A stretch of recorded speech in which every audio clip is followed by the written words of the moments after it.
Hey, tennis fans, you're listening to Match Point Canada, the official podcast of Tennis Canada.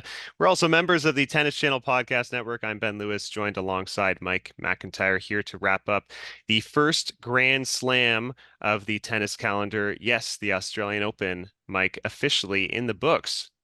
1 out of 4 in the books. It's been a fantastic couple of weeks. And of course, we had to turn to someone who was on the ground, who was there, breathing it, living it, experiencing it. And so we've got a return guest, one of our faves. He's an expert tennis commentator, presenter, Olympic contributor, and an all around great guy. Nick McCarvel, great to have you back on Matchpoint Canada. Good day, guys. I'm trying to remember the last time I was with you on the pod. Maybe it was at one of the Canadian events. I can't remember. I We think have it's been worked a with you couple of a few years. times here, Yeah. Yeah, but yeah, it's been a while. We keep kind of missing each other, although we always want to have you back on. So it's great to see you, man. Yeah, yeah. it's great to see you too. And it's been, I mean, I'm in the Monday after you guys are Sunday night in Canada, but what an awesome finish, especially, Sunday night. We'll talk about Jannik Sinner winning his first major. And guys, I don't know if it'll happen for you in 2025, but get to the Australian Open. It is Mm. such an incredible event. They have grown it so much. I mean, obviously, I was working for them, so I'm biased in a way, but it just has become, from an event standpoint, it's just become the Grand Slam. They've grown it into a music festival. They had over 1 million fans. Yeah, it was a really good 3 weeks of tennis in Melbourne. Yeah, and that sort of leads nicely into my first question, just about the 2 weeks in Melbourne, your experience on the grounds. I always sense Australia is such like a sporting country from just watching on TV. There seems just to be this great electricity and atmosphere throughout. Yeah, what was your experience working this time around, and what roles were you mainly covering? Yes, I mean, all of what you said, Ben. It is a sporting country, and Melbourne's a really great sporting city. And then you've got the Australian Open, which is in, the old Olympic precinct from 1956, which also has a soccer field. It's got a lot of the AFL practice grounds, a swimming facility, and then Melbourne Park is just across the street next to the MCG, which is the cricket ground, which holds, I think, like 100,000 fans. They just do the summer of tennis so well. And, Tennis Australia has grown the Australian Open hugely with Victoria, with Melbourne. That's sort of the PR-y bend of it all. But I think it really does sit itself well in kicking us off in the year. And the players love coming. A lot of the players, I think, like how close they are. We interviewed Steph Tsitsipas at one point, and he was like, I love that we're in the city and that it's a 2-minute drive versus any of the other slams. Oftentimes they're doing a 20 or 50-minute drive to get to from the hotel to the venue. So I think that's huge.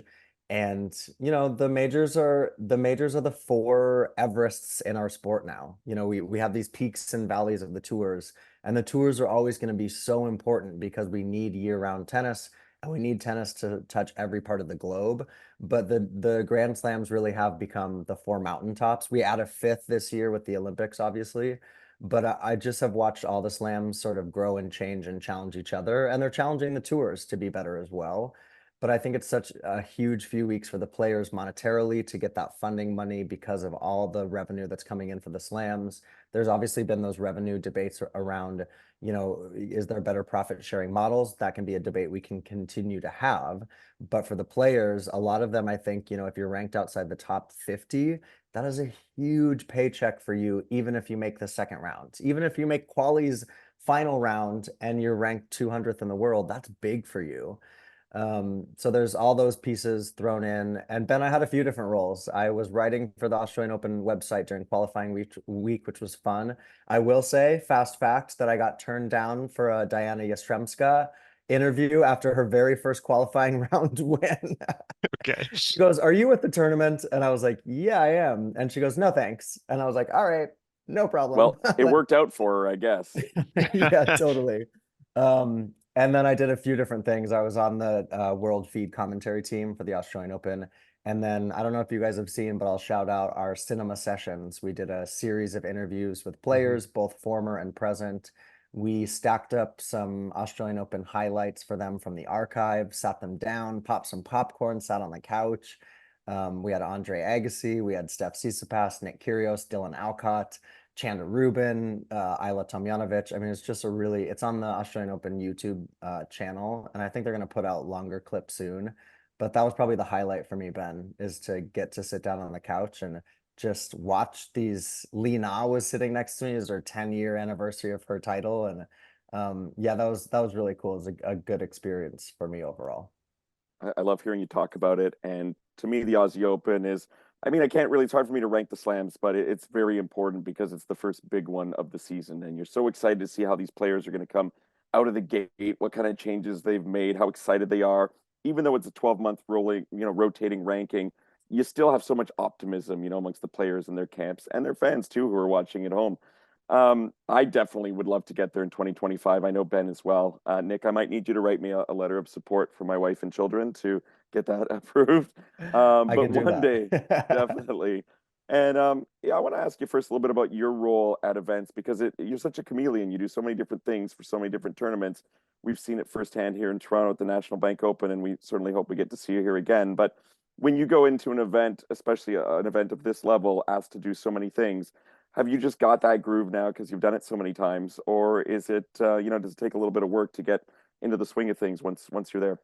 Yeah, Mike, it's a good question. I mean, just in my workflow, and I used to, when I was doing the chameleon, when I started really doing the chameleon act and trying to put on different hats, I found it really stressful, and it was actually really hard. I felt like I had to be across every match and know every stat and know every storyline.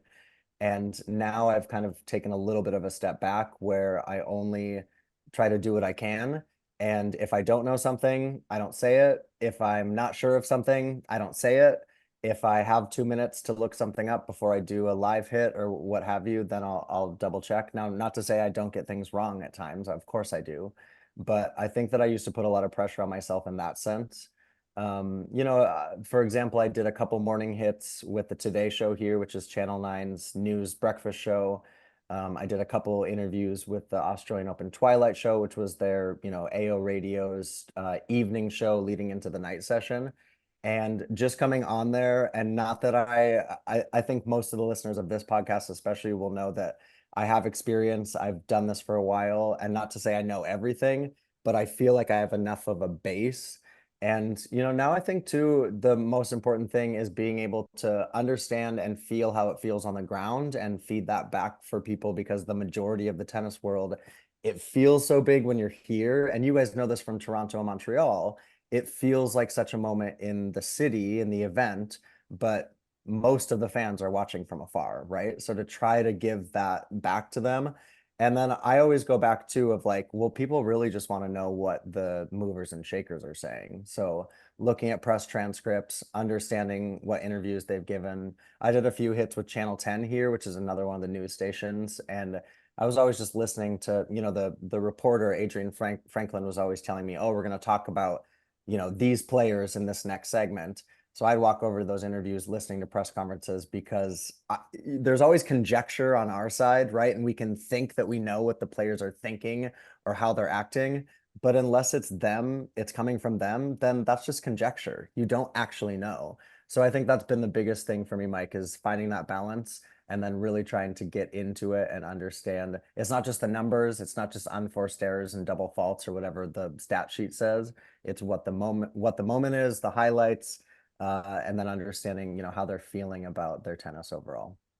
Yeah, well said. And you've definitely moved into that sort of veteran Trying, status, veteran trying. status, if you will, and mover and shaker for sure. You fall into that category, and that's one of the reasons we love having you back, and why local media at all the places you go to latches on to, because you're a trusted source, and we love your delivery too, and that's part of it too. You can have all the information in the world, but you got to know how to get it across, and you certainly know how to do that. Want to ask you, we'll start with maybe the men's side here, and it's always special for me, and I think tennis fans in general, to see someone capture their maiden Grand Slam, their first major. And when that happens to someone who happens to be an all around great guy like Jannik Sinner as well, just a bonus. I get the vibe now. His consistency, his belief level is just through the roof. He totally believes he belongs at the top of the men's game, and he's proven that with his victory. Do you think this is going to be now a big moment for him to sort of just move forward and start accumulating, moments like this with more regularity, I guess? Yeah, I do. I think that's really well put, Mike. And I do. Last night, actually, to go off of what I was just saying, is I sat down and they brought Simona Vegnosi and Darren Cahill both into the press room, which was actually really cool. I think the Slam should really start doing that more with bringing the coaches of the winners. They're bringing coaches in pretty much from quarterfinals on and making them really available to press, which I think is cool. And our sport should do more and better of. And the coaches should play a part in that as well. But I asked them, I was like, did Jannik surprise you at all over the last few weeks? Because some, Vagnosi and obviously Darren Cahill, they're two guys that have really, been experienced and been with a lot of successful players.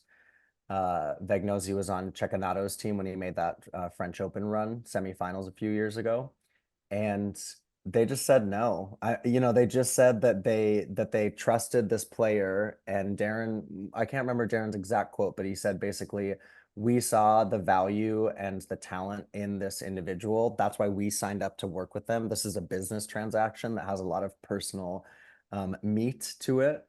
And Darren said, it's our job then to make sure we bring out the best in him. And they said that they feel like they're doing that job. Now they also feel like they've got a long way to go in terms, Mike, of making his tennis better. But to answer your question, I think you're right. I think this is the first of, let's see how many. You never know what the future is going to bring. He could break his ankle tomorrow and be out for 6 months, and then you don't know what happens after that. But in terms of personal development and tennis development, I just thought it was so huge the way that he navigated this Australian Open. He gets Novak Djokovic on a bad day. It doesn't matter. He beats Novak Djokovic in a round in a stage of the tournament. No one had ever done that before. Novak was 20-0 in AO semis and finals, and then follows that up by coming back from 2 sets to love down against a free swinging and aggressive Daniil Medvedev. That's pro stuff, and that deserves a slam. And it feels as though there's all the work. And Darren said, the Italians, they love to play hard and they love to work hard. And this is a family unit. You could kind of feel that with the whole family in terms of how they work as a team. And yeah, I feel like, throw Jannik in there now with Carlos Alcaraz, throw him in there with obviously Novak. Daniil gets to be part of that equation now as a 6-time Grand Slam finalist. But I think that Sinner, and the dangerous thing to me about Sinner is that he can play on every surface. Like, he's going to be a factor on clay at both the French and the Olympics. He's going to be a factor at Wimbledon where he made his first semi, and he just won his first slam on hard. You could have argued that maybe he wouldn't win his first slam on hard. So I just think it's going to be a launching into the next stratosphere for him. Yeah.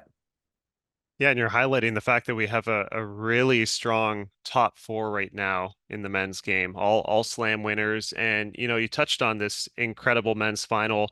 It was an interesting final for me to watch because I woke up bright and early and thinking I'm happy to see either of these players win. Jannik Sinner have that breakthrough and get his first Grand Slam title, which he did. Daniil Medvedev, who's been in this spot a number of times, it would be a worthy champion.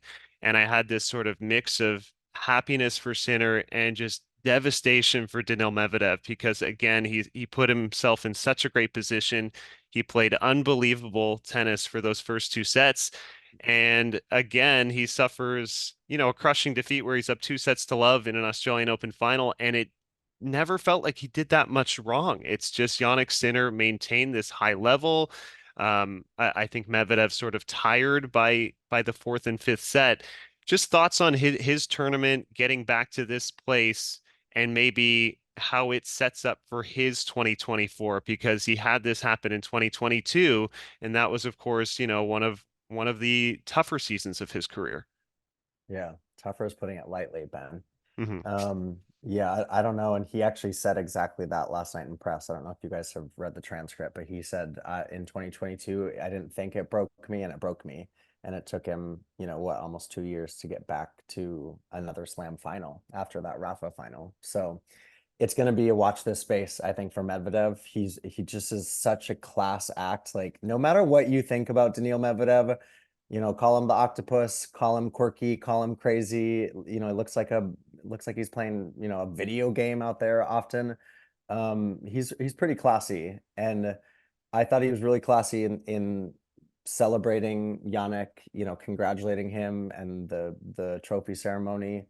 And then he came into press, and I was looking to it, like my Twitter comments. I mean, social media is such a dumpster fire, but like people are like, oh, he's, choke Fadev, and how can he say that it's better to be in a final than then lose in a final, then lose in the semis and quarters. And these are human beings, and Hmm. I think too, you guys have felt it at the Canadian events, and I think there's actually a way our sport has to be a little bit better about getting this across in the TV product and how we talk about it is when you're on that court, every ounce of, and I'm using we're doing a podcast, but I'm using my fists and I'm being really animated right now. Every ounce of one player and their box and their team and all the preparation is going in one direction and the other team is trying to go in the other direction. And that's not just happening for the first point or the last point. It's happening for every point. Hmm. And Medvedev said, I tweeted this quote. He said, I was close, but was I? I was so close, but was I really that close? And maybe that's the mentality. Maybe that's his problem is that, yeah, Daniil, you were at 4-all in the third set and a 2-sets-to-love lead. So why did you think that you weren't points away from winning your second major? So maybe there's the critique. I don't know. But you also can say Sinner was surging at that point. I mean, the Yep. dynamic had shifted at the end of the second set, right? When Sinner got the break back from 5-1 and made the first 2 sets. Because 6-3, 6-1 is much different than 6-3, 6-3. And that's where that's what makes our sport unique, is that 2 sets to love feels like it is Everest and you've sprayed water down the side and you're wearing ballet flats, not hiking boots to get up that slippery mountain. But Jannik, and that's what I mean sort of with that force of coming at him. And I feel like I veered off to many different, not answering your No, I'm questions. enjoying it. Yeah, I but like the strong hand gestures. We're putting this up on I YouTube for know this sure. is a podcast, damn it. Um, but I really feel that. And I felt like Jannik trusted himself. And I will say, Ben, and Daniil said this a little bit too, and this is not a cop out. He set a record for time on court this Australian Open. What was it? Yeah. 24 hours and 30 24 Yeah. minutes or something. Yeah. yeah, 24 hours on court. He said it's the most broken he's ever felt, even though he has the most professional team around him to be as ready as possible to go on court. He said every time I took court, I felt good. Yeah, so I don't know how this is. I mean, this is pretty shattering. He's 1-5 now in major finals. He was playing a first-time Grand Slam finalist. This wasn't Rafa. This was Jannik Sinner, and that's no disrespect to Jannik Sinner. Um, I don't know how this is going to impact Medvedev. He certainly seemed to be understanding what happened in the moment, but maybe he gets back home and maybe he goes to Rotterdam or Indian Wells or Monte Carlo, and it just becomes like real as shit that he had this opportunity slip through his fingers. But I think I want to go back to my hand gestures on podcasts is that the Hmm. Sinner team and camp was really trusting that Jannik had won their last 3 matchups, had just beaten Novak Djokovic, and he had spent 6 fewer hours on court. 6 hours of physical tennis. Jannik Sinner was down 2 sets to love, but then argue that he was up 6 hours to love. I mean, it's like it didn't matter that it was a 2 sets to love lead because he was like, okay, great, I'll play best of five. I knew I was playing best of five when we stepped on this court. So I don't know what, and I don't think Daniil knows. And now it's his job to hopefully unplug a little bit and then get back to it when he can and feels like when he can bring his best. And Yeah. sorry, one more thing. Oh, go ahead. If Daniil takes all of February off, I know he's got a lot of points to defend, and he probably has a lot of appearance fees to cash in on. Mhm. I would excuse it. Take February off. Totally. Come back for Indian Wells. Come back for Miami. I don't think he likes the conditions at Indian Wells. Come back for Miami. But yeah, I hope that he's able to process it. He said he's a totally different person from 2022, so let's hope he can process it differently. Yeah, I certainly hope so. And you kind of highlight the aspect of our best of five format on the men's side in tennis that it's an accumulation of these 2 weeks, right? And you think about how valuable some of those earlier wins from Jannik Sinner, beating great players like Rublev, Khachanov in succession in straight sets. The big time semifinal win over Novak Djokovic, and that'll lead me into my next question. What do we make of the hiccup from Djokovic? Because, 54 unforced errors in this match, just an all-out sort of struggle And I don't think, as he said, I don't think I've ever seen him play that poorly in a match in a big stage Mm. at the Australian Open. Is this something more than a hiccup? Are we seeing any sudden decline, or is he going to bounce back from this pretty quickly? Yeah, I don't know.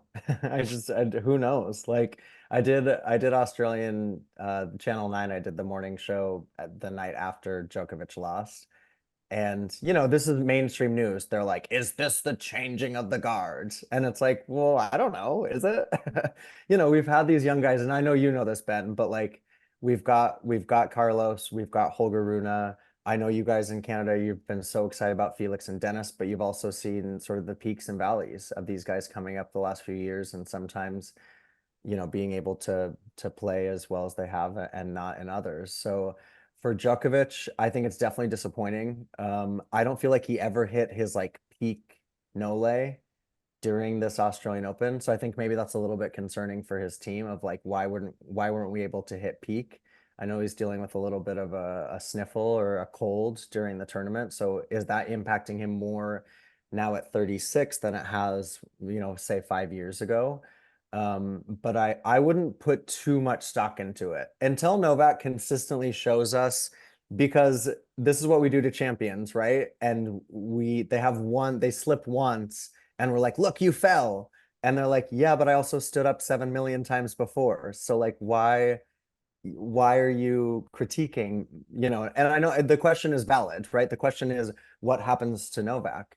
I think we just see how it goes. And I think, you know, the French Open will be big, right? He's the defending champion. And I think that he's put a lot of stock. He's still, if you look at the CV, what's the one thing that's missing? I'm using air quotes. What's the one thing that's missing from Novak's CV is Olympic gold in singles.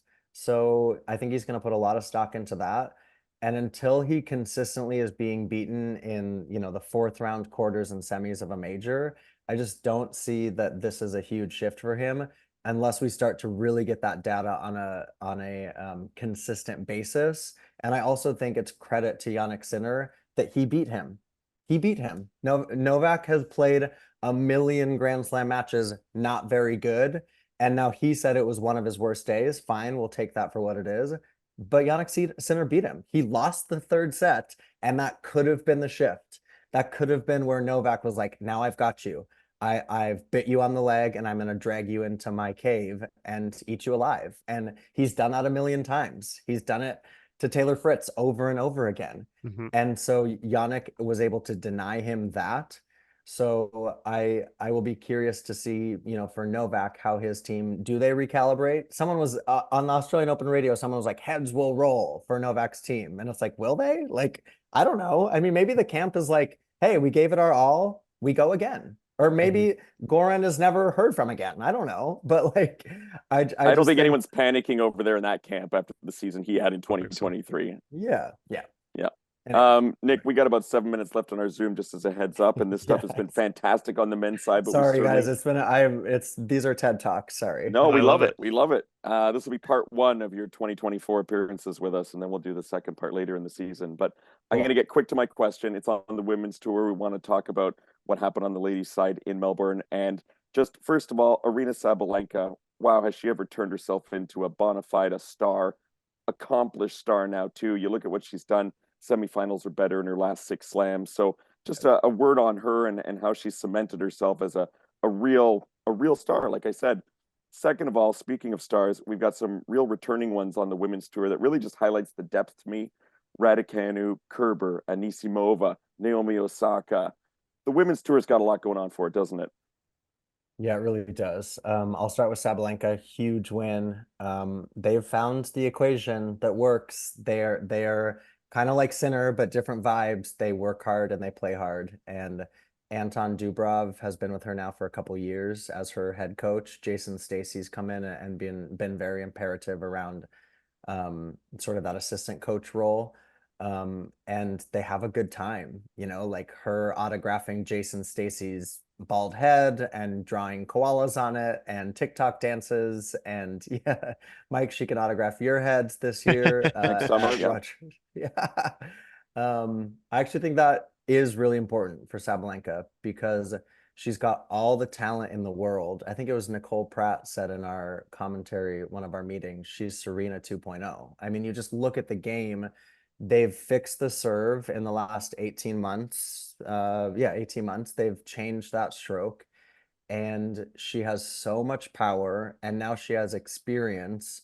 And look at 2023. I mean, she won her first slam, and you could have made an argument for her to win all of the other three majors. Did lost that lead to Muhova in the French Open semis, lost to Ons Jabeur, I believe, in the Yep. semifinals at Wimbledon, and then was leading Coco Gauff in the final of the US Open. She had control of that match, and then comes in here and she's just the fifth woman, I believe, in the century to not drop a set at the Australian Open. I mean, she was just the best player by far. And Iga Swiatek is still world number one. I think that she is still going to be the favorite at the French Open because of her record on clay. But right now, it feels like Aryna Sabalenka is the best female tennis player in the world. That said, I totally agree with you. And sometimes I feel like we don't give the women enough credit. There's just so much good talent out there. And it's so great to see, as you said, all of those comeback stories. And now it's going to be about the consistency and bringing their best tennis in the biggest moments. And I mean, what a moment for Zheng Qinwen to come through to make her first Grand Slam final. That top half of the women's draw, it felt like it was falling apart, just in sense of the names and the stories and what do we make of the Yastremska run into, the semifinals. But Zheng Qinwen, we've been talking about her for a few years, and to get to her first major final at 21, I thought that was huge. And I think it's interesting because there are just so many women who can do it, and we've been shown that, and I think that's the exciting part. And I will just be very intrigued to see over this next few months who does rise to these big occasions. And I'm so interested to see how Naomi Osaka, who's committed to playing a lot of tennis this year, how she goes. Man, she had a bad draw. Like Game Brutal. Garcia, Caroline Yeah. Garcia playing some of her best tennis to take out Osaka. That was a bummer because I think Osaka could have made fourth round quarters, and then who knows what happens. Yeah, I'll touch just quickly on Zheng Qinwen. I mean, I remember watching her up close in Toronto a couple of years ago, beating Bianca Andreescu on center court and just being so impressed, not just with her baseline game from the back of the court, but her composure, her athleticism, all of it. And I know this draw really opened up for her, but it does seem like she's someone who's going to remain towards the top of the game. I wanted to ask you because you mentioned off the top your cinema sessions that you ran with the Australian Open, and you got the chance to connect with the Chinese champion Li Na, who of course won 10 years ago. What was that experience like speaking with her? I didn't know she had this great sense of humor. Like I don't know that much about her personality, but it was kind of cool tying that all together and then seeing Zhang reach a final. And obviously Li Na was a huge idol of hers. Yeah, I mean, Lena's the best. Actually, Ben, right when I was starting to come on the tour, like 2011, 12, 13 is when she was, winning slams and top five. She's just the best. She's so funny. She's so personable. Her English actually has taken a little bit of a dip since she's left tour. She was even funnier previously because the English is a little quicker, but still has a great sense of humor. I think she's been a huge ambassador for Chinese tennis. We know there's a lot of layers there, but I think that she's held that title in a big way. And I think she was actually really instrumental for Zheng Qinwen this tournament because I don't think they've really spoken very much. And Lena, actually, after she came into our studio for cinema sessions, she went outside and actually met and chatted with Zheng Qinwen, which I just thought was so cool. And I think that that gave Qinwen some confidence in this tournament just to be like, oh, like you're a person and you're encouraging me and I can do this because you were doing what I'm doing now. I think seeing that realness in person can be really big for these players. And I think this was no fluke for Zheng Qinwen. I think there's huge things for her this year, Ben, but also beyond in the next 5, 10, 15 years. We've been pretty high on her, Ben, the last year or so. I Big think really time. since we saw her play Bianca Yeah, in that match, and we're like, Yep. whoa, here's it's something. warranted. It's valid. Yeah. And we spoke with her agent last summer, who said, yeah, she's going to make top 10 early in 24, and watch out for her next year. And look at what's Hmm. happened already. So Wow. there An you go. agent predicting Right. something correctly. Shocker. Yeah. Well, we predicted something correctly, and that's that we were going to have a whole lot of fun with you back here on Match Point Canada, right? So thank you for Thanks, joining us while guys. you're still there in Melbourne. we hope that you do come back later this season because I feel like we're just scratching the surface. And Yeah. thanks for the idea of the autograph from Sabalenka on my Yeah, there you my bald go. head this Make it summer. We'll happen, see. Mike. We'll You see. can do this. Take care, and we'll have you back soon, eh? Thanks, Thanks, Nick. guys. Cheers for that. There you have it, our guest for the week, commentator and friend of the show, Nick McCarvel. Great to have him back. And I don't know about you, but I have friends who, when they find out I host a tennis podcast, they're like, "Oh, how do you do that? It must be so difficult." And when you have a guest like Nick on, it's super easy because, and I'm not trying to say they do all the work, but like he's got such a great, obviously, a delivery and a knowledge of the sport. But I love listening to him speak and how he crafts his answers and really goes deep with his firsthand knowledge of the players, of what's going on down there. And because he wears so many hats, he knows he's got his finger on the pulse of the sport from many different levels. Yeah, and he's so incredibly well prepared. I mean, I saw that firsthand working alongside him in Toronto a couple of summers ago and hosting a morning show with him. And the preparation, I think, as he highlighted, goes beyond statistics. It's you're trying to tell stories and you're trying to give the storyline from the grounds and what is happening in Melbourne as these matches are unfolding.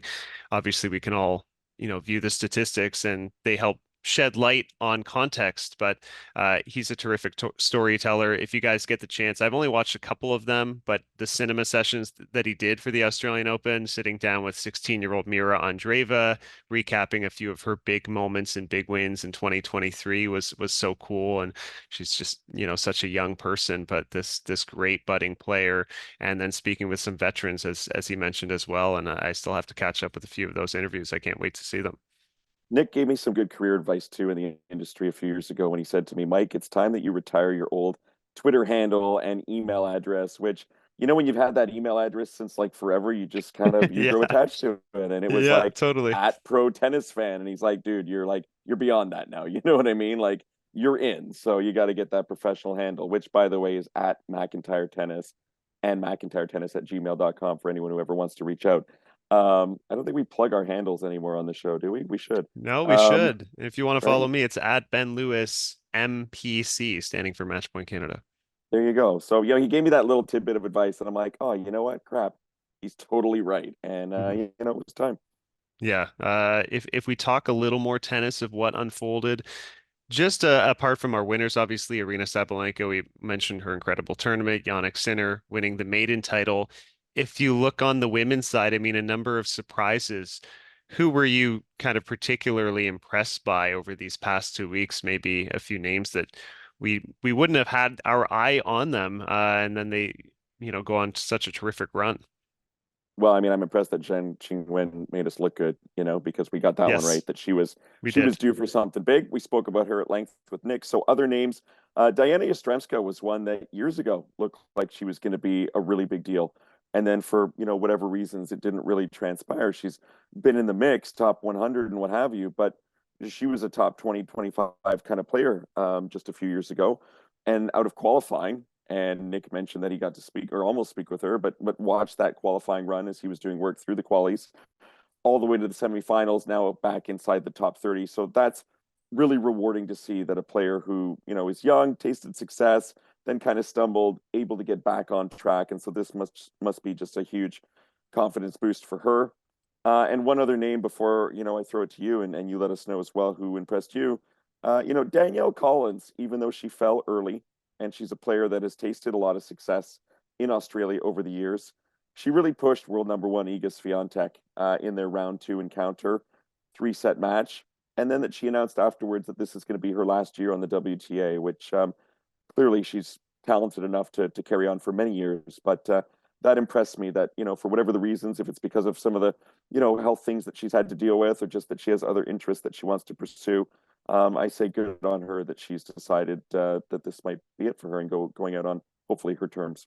Yeah, I thought she put forth an incredible performance in that match with Iga. It was top flight tennis from Danielle's side, and Świątek finally dug in the third and rallied to escape with the victory. But I almost feel like Collins played a small albeit role in Iga's departure to Linda Noskova later Right. in the tournament. Just her level of tennis was so strong. Of course, the shout out to another Ukrainian in Marta Kostyuk. What a tournament for her! Breakthrough to the quarterfinals. The draw did open up for her. I mean, it understandably opened up for a number of players. Zheng Qinwen didn't face a top 50 opponent until that final. Of course, when you have Iga, Rybakina, players like Jabeur and Zachary and others falling early, this is what happens. But if you can take care of business with the draw you're presented, good on you. And Kostyuk had a great tournament before losing to Coco Gauff in a three-set quarterfinal match, which was unusually mesmerizing in sort of how messy it was. Both players were kind of struggling at different times. I think they accumulated over 100 unforced errors, but they were fighting with what they had. And credit to Gauff for coming through that match when she was struggling with her forehand. I was impressed by Kostyuk. I was, of course, impressed by Linda Noskova as well, who, she did get a bit of a reprieve from Svitolina, who very sadly injured her back in their fourth round match. But what a performance to beat the world number one at Iga Swiatek. She played incredibly well. When I hear over 100 unforced errors, that just makes me feel so much better about my own game, you know? Yeah, I I knew mean, you I were I make going a there. lot of errors. I make a lot of errors, but I can safely say I think I've never made over 100 in a match. It's hard to play long enough to hit 100 unforced errors, to be honest with you. You know what else Um, makes me feel better? And just to kind of move over to doubles for a second, what yeah, makes me feel a lot better too is a run like Rohan Bopanna winning his amazing. first Grand Slam doubles title at the age of 43 and reaching world number one. I mean, this is fantastic stuff. And we do see that doubles players typically have a longer shelf life. Look at what Daniel Nestor did for Canadian tennis and winning every slam at least once, Olympic gold medal as well. But to accomplish these things at his age, which by the way happens to be my age, it makes me feel like I should go out there this week and aim higher. At my age, like don't let that number restrict you to what you can do. Because if a 43-year-old can go out and achieve something like that in a professional sport, then you know what? I think I can still do some things on the public courts here with my buddies and whatnot. I thought it was one of the most inspiring stories of the 2 weeks in Melbourne, and I wrote about it for Sportsnet's website. If you get a chance to read, it was one of my takeaways that Father Time is defeated. Rohan Bopanna achieving this at age 43, and it was interesting because he claimed the world number one in the middle of the tournament, and he had done that, and he and his partner Matthew Ebden, who is Australian. I looked back and they actually hadn't won titles, but they were consistently making final after final. I think final in Paris, finals at the ATP World Tour finals, deep run at the US Open. And I was just stunned that Bopana had never won one of these things. Me too. I So wouldn't have guessed it, to be honest, yeah, because he's so consistently there among the better doubles players in the world. exactly. I figured he at least had one or maybe two. So to finally break through at this stage, at this age, just what an incredible performance. What a story. And, another player who did the same, she's 38 years old, Hseih Su-Wei, by the way, of Taiwan. Unbelievable. Yeah. Incredible, winning the women's doubles, winning the mixed Mixed doubles doubles. as well. And she retired from singles actually here in Melbourne. There was a bit of controversy that the tournament didn't give her a main draw wildcard entry, so she did lose in qualifying. But to show her class and pedigree in doubles and what a fun personality she is off the court What a anytime she fun takes the game mic. too. What a Totally. fun game to watch, right? As well, the way she plays it. So Hmm. terrific stuff. And one more doubles comment that we need to make, of course, on the Canadian side of things. How many times have we said at the last Canadian standing ends up being Gaby Dabrowski? And Yep. this time she made the semifinals with fellow Kiwi slash Canadian Kiwi, yeah, Erin Yep. Routliffe, and also the quarterfinals in mixed doubles with Nathaniel Lamons. And it's interesting to see for me that this is the first time she's made a finals and then semifinals, or I should say semifinals or better, I guess, at two consecutive Grand Slams and women doubles in her career. So she just seems to be getting better and better. And I think we've mentioned it before. We've had Erin on the program in recent months. The two of them are just such a great tandem. They click so well together on the court, off the court. They seem to be having so much fun when you look at their social media posts together. I love this partnership. And to me, it seems like they're going to be a tandem to watch out throughout this year. Yeah, and now number 5 and number 6 in the women's doubles ranking. So right up there. Like if they stick through with this partnership, which you have to think they will throughout the season, why wouldn't they? They should be again one of the top teams again competing at the WTA finals, and they'll have their chances at all three other slams, I think, along with the WTA 1000s. And what a rise for Erin Routliffe, my goodness. I mean, Gaby's been consistently in the top 10 for Yes. quite a while now, but for Erin to have this moment, it's terrific. And we're so happy for her. She's one of the nicest people you'll ever talk to. It's too bad she can't represent Canada at the Olympics because, my Yeah. goodness, the damage that her and Gaby could achieve there, I think they'd almost be the favorite, really, if you think about it. But not meant to be. But Gaby should still have a good chance there with maybe Leylah Fernandez. Who knows? Because those two have had success at the Billie Jean King Cup playing together. And to keep it international, maybe to end the podcast on an international result or a tournament rather, I should say. Davis Cup is coming up. The qualifiers, 12 nations vying for 6 spots. Am I right? Or is it, sorry, 24 nations There vying you for go. 12 spots? Thank you. Yep. I got it. I never did well in math. At the Davis Cup finals later this year. And Canada will be taking on Korea on home soil. The tie is being played in Montreal. They've put a bubble of some sort over center court at IGA Stadium in Montreal, which is cool. And we'll talk about who's representing Canada in a moment. But also for us, Ben, you and I taking our show on the road. Matchpoint Canada is going to be there front and center throughout the tie this coming week. Yeah, I think great opportunity to, of course, see our top Canadian faces, the ones who are coming. Opportunity to see Davis Cup tennis again. I think it's been a very long time since I've actually watched Davis Cup. They played here in Toronto, I want to say back in 2018, which It may was have been 2018. Daniel Nestor's last professional match actually in doubles, which I watched, and Milos was there at the time. I believe it was tie against the Netherlands. So this will be a unique and exciting opportunity. I know tickets are still available at IGA Stadium, so if you get a chance, it's on the Friday and the Saturday. And who are we bringing? Well, Milos Raonic is stepping in. Denis Shapovalov opting to play this week at Montpellier, the ATP 250 with Felix Auger-Aliassime. So Milos Raonic coming for singles, the veteran Vasek Pospisil, who will surely be utilized in doubles, and then we have the Canadians from Quebec, Gabriel Diallo, Alexis Galarneau, and just from Newmarket down the road from me, Liam Draxel also stepping in and joining the roster. And, I think this is a pretty strong group. Most of these guys inside the top 300, oddly, Milos Raonic is just outside the top 300, but he in a way feels like the strongest singles player to me. Absolutely. That serve alone and what it can do on an indoor hard court and the experience that he has. It's great to see him back. He played for Canada just a few months ago, wanting to make sure that he could qualify for the Olympics this coming summer because you've got to have represented your country in international play, I believe, in the previous 2 years. But here he is stepping in for Denis, who rightly so. I totally understand why Denis is off chasing some ranking points, wants to get back into the top 100. Felix is also playing that event as well, also wanting to get his ranking back up to where he believes it should be. So to have Milos there to kind of anchor things in singles is huge. I would expect Diallo to go in the second single slot and maybe I think so. Vasek and Alexis Galarneau in doubles. And I think it's a strong squad. I think we're heavily favored in this one. And look, it's a shame that we don't get to see the Davis Cup team play on home soil every year, and that's just the way that the event is structured. We didn't have to qualify last year because of our victory the year before, but it is a shame. I think there should be a home tie or the opportunity for a home tie every year, and I really miss that. This is a great opportunity for tennis fans in Canada to see some live action outside of the National Bank Open and to see some of the best players that we have. I'm really excited. I like the mix of the veterans and the youth. And I think Diallo and Galarneau and Draxel can learn a whole lot by spending a week training, practicing, learning from, and hanging out with guys like Milos and Vasek. Definitely. It is a really strong group.